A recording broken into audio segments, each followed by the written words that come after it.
You were used, not because you were weak, not because you were stupid, but because you were too available. You gave your time freely, your energy freely, your loyalty freely, and people took it without guilt, without hesitation, without a single second thought. And now you're sitting here, somewhere between angry and exhausted, wondering how someone who gave so much ended up with so little in return. I'm not here to comfort you, I'm here to transform you, because what just happened to you wasn't a betrayal, it was an education. The most expensive kind, paid in dignity, in wasted years, in silent suffering. But the ones who survive that education don't become bitter. They become dangerous. Not dangerous with weapons, dangerous with awareness. Machiavelli understood something most people spend their entire lives refusing to accept. The world does not reward goodness, it rewards power. It rewards those who understand human nature without flinching from what they see. You've been flinching. That ends today. From this moment forward, you are no longer someone who reacts. You are someone who calculates. Drop a "I rise alone" in the comments if you're ready to become untouchable. Number 2. The nature of people. You. When they need you, they celebrate you. They smile at you when they need you. They celebrate you when it costs them nothing. And they disappear the moment standing beside you requires sacrifice. This is not cynicism. This is not bitterness. This is Machiavelli's first and most brutal lesson. Human beings are fundamentally self-interested, and the man who refuses to accept that will be destroyed by it, slowly, quietly, and repeatedly. You were not betrayed by monsters. You were betrayed by ordinary people doing what ordinary people have always done, choosing themselves. And the painful irony, you would have done the same if you had been conditioned differently. Dark psychology teaches us that manipulation, social maneuvering, and self-preservation are not evil traits. They are survival traits. The difference between the man who gets used and the man who never gets touched is not morality, it is awareness. The man at the bottom of the hierarchy sees people as they present themselves. The man at the top sees people as they actually are, driven by ego, by fear, by desire, by status. He does not judge them for it. He simply uses that knowledge the way a chess player uses the board, calmly, precisely, always 3 moves ahead. You were playing checkers while the world played chess around you. That changes now. You must rewire the way you see every interaction, every relationship, every offer of help that comes your way. Ask not what someone is saying. Ask what they want. Ask not why someone is being kind. Ask what kindness is costing them. Drop a "I see clearly now" in the comments if this is hitting different. Number 3. The power of silence and withdrawal. The moment you stop explaining yourself, everything changes. The moment you stop justifying your decisions, defending your choices, and chasing people who have already shown you who they are, something shifts in the dynamic. People feel it before they understand it. They sense a coldness where there was once warmth, a distance where there was once availability, and suddenly, the person who was overlooking you starts paying attention. This is not manipulation. This is the most ancient and overlooked principle of power. Scarcity creates value. What is always available is never treasured. What withdraws becomes magnetic. Machiavelli wrote that a prince must know when to act and when to withhold, because withholding, done correctly, is its own form of dominance. Most men never learn this. They talk too much, reveal too much, give too much, bleeding their power into every conversation, every argument, every desperate attempt to be understood by people who were never truly listening. Silence is not weakness. Silence is a statement. When you go quiet after being disrespected, you are not retreating. You are repositioning. You are removing the fuel that the fire needs to keep burning. You are forcing the other person to sit in the discomfort of your absence, to question what they said, to wonder what you are thinking, to feel the weight of a man who no longer needs to be heard because he has already made his decision. Dark psychology calls this strategic withdrawal, and it is one of the most powerful moves available to any man navigating a world that constantly tries to diminish him. Your silence communicates what your words never could. It says, "I am not available for this." It says, "I have outgrown the need for your validation." It says, "Whatever you thought you knew about me, recalibrate." The man who masters silence masters rooms without speaking a word. He walks in, says nothing, and everyone feels the pressure of his presence. That is the goal, not to be loud, not to be aggressive, but to be so grounded, so internally immovable, that your very stillness becomes a form of authority that cannot be argued with, cannot be manipulated, and cannot be taken from you. Drop a "my silence is my power" in the comments if you feel this in your bones. Number 4. Stop seeking validation. Start seeking mastery.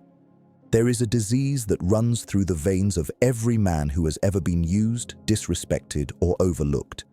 And that disease has a name. It is called approval seeking.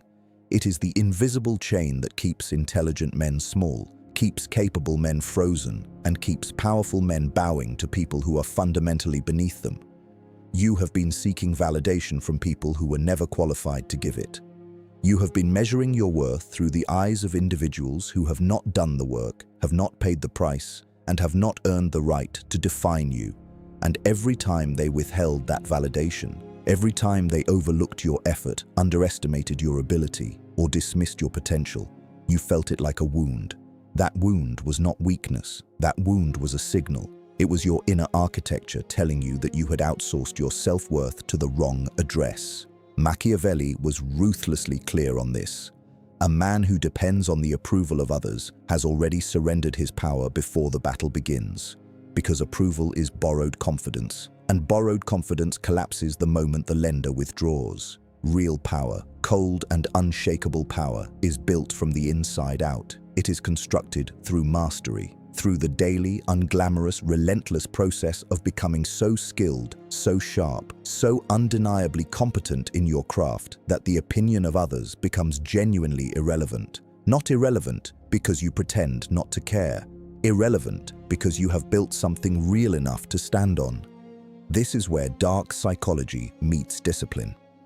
Most people who study manipulation, social dynamics, and power never reach their full potential because they use these tools to seek external dominance while remaining internally hollow. True Machiavellian power is not about controlling others. It is about being so controlled within yourself that others cannot destabilize you.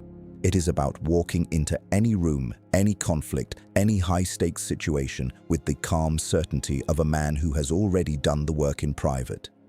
The world respects results. It respects competence. It respects the man who needs nothing from it because he has built everything within himself. Stop performing for audiences who were never paying attention. Stop shrinking yourself to fit into spaces that were never designed for your full expansion. Go silent, go inward, and go to work.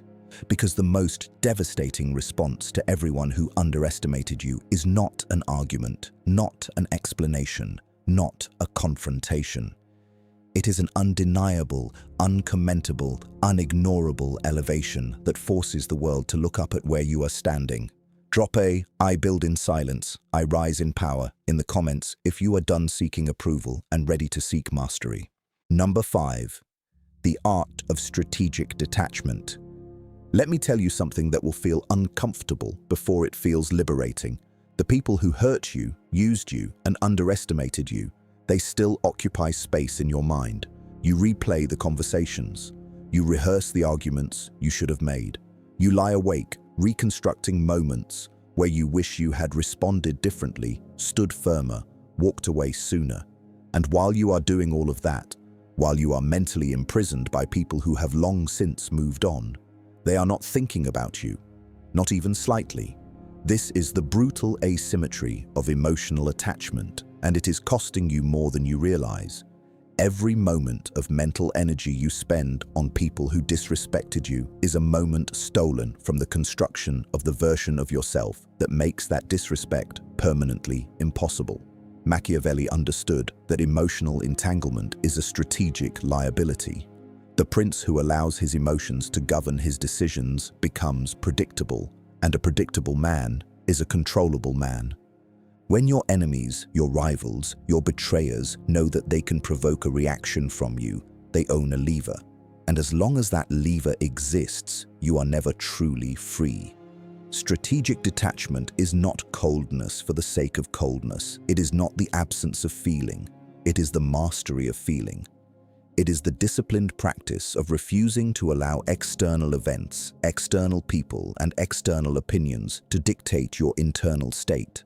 Dark psychology identifies emotional reactivity as one of the primary vulnerabilities that manipulators and social predators exploit. They push, they prod, they provoke, specifically to pull you out of your center, to make you emotional, to make you loud, to make you say something or do something that surrenders your position.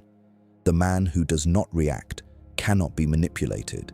The man who does not react forces his opponent to keep escalating, keep pushing, keep exposing themselves, while he stands perfectly still, watching, learning, calculating. There is an ancient Stoic principle that aligns perfectly with Machiavellian strategy here. You cannot control what happens to you, but you can control what it does to you. And that gap, that sacred space between stimulus and response, is where your power lives. Most men never find that space because they were never taught to look for it. They were taught to react, to defend, to fight back immediately, not understanding that the immediate reaction is almost always the wrong one. The man who waits, who observes, who lets the storm pass before he moves, that man is not passive. That man is dangerous in the most refined and sophisticated way possible. He is dangerous because he is patient. He is dangerous because he is unreadable. He is dangerous because when he finally does move, he moves with the full force of clarity, timing, and cold precision that only stillness can produce. Detach from the outcome, detach from the opinion, detach from the need to be understood by people who were never willing to truly see you. Your detachment is not defeat, it is your declaration of sovereignty. Drop a "I am detached, I am dangerous" in the comments if you are ready to master your emotions and become completely uncontrollable. Number 6. The Machiavellian reconstruction. Rebuilding yourself into something untouchable. Every man who has ever been broken down, discarded, overlooked, or driven to his knees by circumstance faces a moment, a single, defining moment, where he must make the most important decision of his life. Not the decision to get revenge, not the decision to prove someone wrong, but the decision to reconstruct, to take every shard of the person he used to be, every fragment of trust that was violated, every ounce of dignity that was stripped away, and forge it deliberately, coldly, systematically into something so refined, so resilient, so fundamentally different from what he was before, that the people who broke him would not recognize what they created. Because here is what your betrayers, your users, your dismissers never understood. They did not destroy you. They delivered you. They cracked open the comfortable, available, overgiving version of you and exposed the harder material underneath. And now it is your responsibility, your obligation, your sacred duty to yourself to take that harder material and build with it. Machiavelli wrote that it is better to be feared than loved if you cannot be both. But what he truly meant, at the deepest level of that principle, is that a man must never again place his security in the hands of another person's affection. Love can be withdrawn. Affection can be weaponized. But the man who has rebuilt himself on the foundation of self-mastery, strategic intelligence, and unshakable internal discipline, that man cannot be destabilized by the withdrawal of anyone's warmth because he has generated his own heat. The reconstruction is not glamorous. It does not happen in a single motivational moment or a single powerful conversation. It happens in the dark, in the early mornings, in the sessions where no one is watching and no one is applauding, and the only thing driving you forward is the cold, quiet fury of a man who has decided, finally, irrevocably decided, that he will never be in that position again. Dark psychology teaches us that the most powerful individuals in any social ecosystem are not the loudest, not the most aggressive, not the most visibly dominant. They are the ones who have done the deepest internal work. They are the ones who have examined their own psychological patterns, identified every vulnerability that was exploited, and systematically eliminated those vulnerabilities one by one until they became genuinely, structurally difficult to manipulate. This is what reconstruction means in the Machiavellian sense. It is not just getting stronger physically or more successful financially, although both matter. It is the complete psychological renovation of a man who once gave his power away freely and now guards it with the precision and intentionality of someone who understands exactly what it cost him to lose it. You must audit every relationship in your life with ruthless honesty. Who drains you and who elevates you? Who respects your boundaries and who consistently tests them? Who celebrates your growth and who subtly, quietly, almost imperceptibly tries to keep you at a level where you remain manageable to them? Because not everyone who smiles at your face is comfortable with your rise. Some of the most dangerous people in your life are not your open enemies. They are the ones close enough to slow you down while wearing the face of support. Cut the weight, tighten the circle, elevate the standards. Invest your energy exclusively in the directions that compound: your skills, your discipline, your mental clarity, your financial independence, your physical presence. Become the kind of man who walks into a room and shifts the atmosphere without saying a single word. Become the kind of man whose silence is respected, whose absence is felt, and whose presence commands attention that no one can fully explain, but everyone undeniably feels. That is the product of reconstruction. That is what emerges from the wreckage of being used, disrespected, and underestimated. Not a wounded man seeking closure, but a reconstructed force seeking only elevation.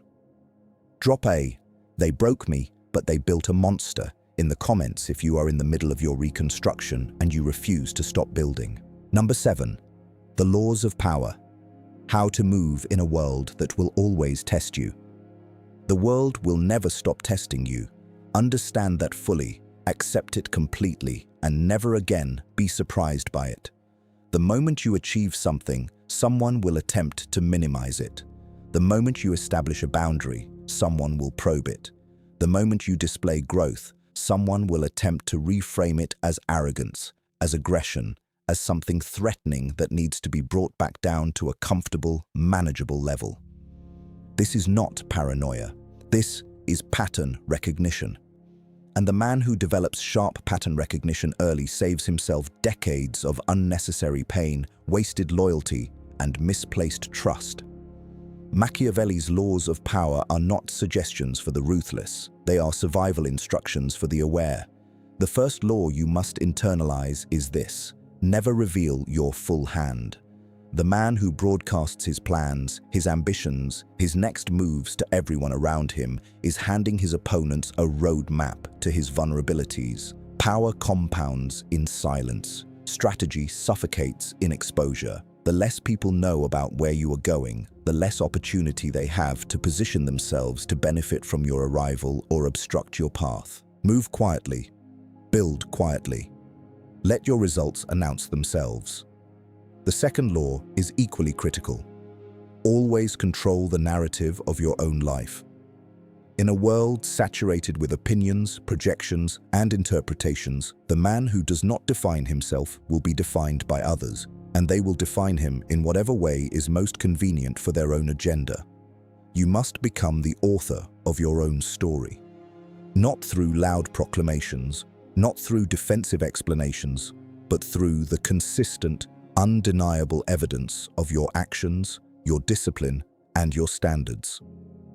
The third law that dark psychology and Machiavellian strategy share is perhaps the most powerful of all. Never make your need visible. Neediness is the single greatest signal of weakness in any social, professional, or personal dynamic. The moment someone senses that you need their approval, their business, their affection, or their validation more than they need yours, the power dynamic shifts entirely in their favor.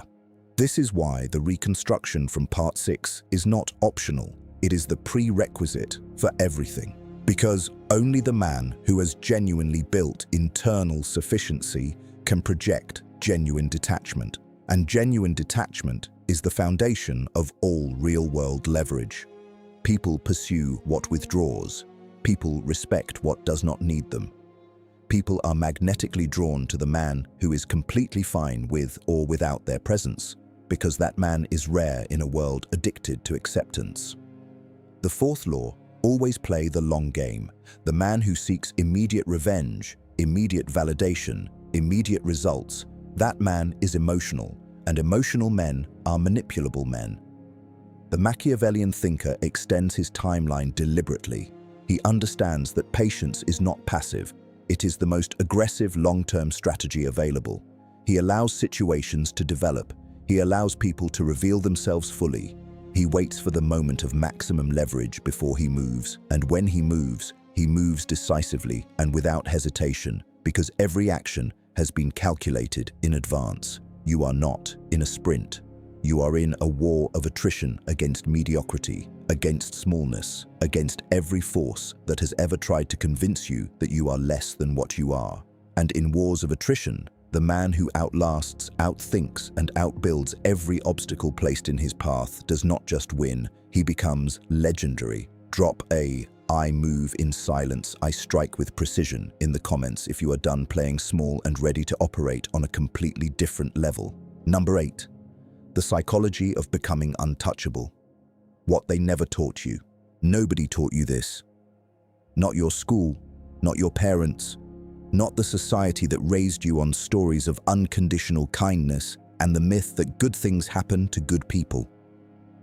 Nobody sat you down and explained the actual mechanics of how power operates, how hierarchies form, how respect is earned and lost, how the social world really functions beneath the polished surface of politeness and false warmth. And because nobody taught you, you walked into the arena completely unarmed, full of heart, full of good intentions, full of a generosity that the wrong people were only too happy to consume. That ends here. The psychology of becoming untouchable begins with a single fundamental shift in how you understand yourself in relation to the world around you. Most men operate from a position of unconscious submission, not because they are cowards, but because they were conditioned from childhood to seek harmony, to avoid conflict, to be likable, to be agreeable, to smooth over tension rather than confront it directly. And that conditioning, while socially convenient for everyone around you, was psychologically catastrophic for you, because every time you swallowed your anger to keep the peace, you taught people that your boundaries were negotiable. Every time you over-explained yourself to someone who had already made up their mind about you, you signaled that their opinion held authority over your actions. Every time you returned to a person who had already shown you their character, you communicated that their treatment of you was acceptable enough to tolerate. You trained people how to treat you, and you trained them incorrectly. The untouchable man understands something profound about human psychology. People do not treat you according to your value. They treat you according to the standard you enforce. This is the cold, liberating, game-changing truth that Machiavelli embedded in every page he ever wrote. The prince who tolerates disrespect once will receive disrespect consistently, not because his subjects are cruel, but because tolerance communicates permission. Your standards are not walls that keep people out. They are signals that tell the world exactly what kind of treatment you will and will not accept. Raise them, unapologetically, permanently, without negotiation. Dark psychology identifies a specific personality type that manipulators, users, and social predators instinctively avoid. And that personality type is not the loudest man in the room, not the most aggressive, not the most visibly dominant. It is the man with absolutely no unmet emotional needs that can be exploited. Manipulators operate by finding your hunger for love, for approval, for belonging, for recognition, and feeding it strategically, just enough to keep you dependent, never enough to satisfy you. The man who has done the internal work, who has filled his own cup through mastery, discipline, purpose, and self-respect, has nothing for the predator to grip. He is psychologically frictionless. Attempts to manipulate him slide off because there is no exposed vulnerability to anchor the manipulation to. This is the architecture of untouchability. It is built through radical self-honesty, the willingness to look at every pattern in your life that led to you being used and ask, without flinching, what role you played in allowing it.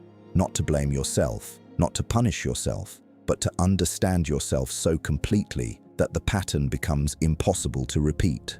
It is built through the deliberate cultivation of options, financial options, social options, professional options, because the man with options is the man with power, and the man with power is the man who can walk away from anything that does not meet his standard without fearing what he leaves behind. It is built through consistency, the quiet, daily, unglamorous commitment to showing up as the highest version of yourself, even when no one is watching, even when the progress feels invisible, even when the people around you have not yet noticed the transformation that is already well underway inside you, because the transformation always happens inside first. The outside world is simply the delayed reflection of the internal work you refused to stop doing. Become so whole, so complete, so genuinely self-sufficient that the idea of someone using you, overlooking you, or underestimating you becomes not painful, but almost amusing. Because the man who knows his own depth cannot be insulted by someone who has only seen his surface. Drop a "I am untouchable, I am whole" in the comments if this just rewired something inside you. Number 9. The silence before the storm. What happens when you finally rise? There is a phase that every man who commits to this transformation must pass through. And nobody warns you about it, because nobody who has been through it wants to relive how uncomfortable it was. It is the phase of invisible progress, the phase where you have already changed internally, where the reconstruction is well underway, where your standards have risen and your silence has deepened and your focus has sharpened into something almost surgical. But the external world has not yet caught up. The results are not yet visible. The recognition has not yet arrived. And the people around you, the ones who underestimated you, the ones who used you, the ones who looked straight through you, they are still treating you the same way, still operating on the outdated version of you that they filed away in their minds the last time they bothered to pay attention. This phase will test you more than the betrayal did, because the betrayal had a clear enemy, a clear wound, a clear source of pain. But this phase is a war against doubt. Your own doubt, whispering that maybe nothing is changing, maybe the work is not working, maybe you are building in the dark for nothing. Do not listen to that voice. That voice is the last defense mechanism of the smaller version of you that is terrified of being replaced. Machiavelli understood that the most dangerous moment for any rising power is not at the beginning, when nothing is expected, and not at the peak, when everything is established, but in the middle, when enough has been built to lose, but not enough has been consolidated to feel secure. This is the middle. Stay in it. Keep building. Because what is coming on the other side of this silence is not just success. It is a complete and permanent shift in how the world relates to you. When the results finally break the surface, they do not arrive quietly. They arrive with the full force of everything you built underground, compressed and accelerating, and the people who overlooked you will not be able to reconcile the man standing in front of them with the man they thought they had figured out. That recalibration, that visible, undeniable moment where the world is forced to update its perception of you, is worth every silent morning, every disciplined night, every moment you chose the work over the need for immediate validation. Dark psychology teaches us that the most powerful entrance is always the one that was least expected. The man who was written off, counted out, and quietly dismissed carries an advantage that the always successful man never has: the element of surprise. Your underestimation was never your weakness. It was your camouflage. You were never invisible. You were accumulating. And the storm that is coming, the one built from every slight you absorbed, every disrespect you converted into discipline, every overlooked moment you transformed into obsession, that storm does not announce itself. It simply arrives, and when it does, nothing will ever be the same. Drop "The storm is coming, I am the storm" in the comments if you are still in the silence and you refuse to quit. Number 10. The final word. You were never the problem. Let me leave you with this. Everything they said about you, every limitation they projected onto you, every ceiling they tried to construct above your head, none of it was ever about you. It was about them, their fear of your potential, their discomfort with your depth, their need to keep you manageable because a version of you that is fully unleashed, fully reconstructed, fully operating at the level you are now committed to, that version of you disrupts their entire narrative. You were never too much. You were never too little. You were simply in the wrong rooms, trusting the wrong people and operating without the knowledge you now carry. That changes everything. You have been given the map tonight.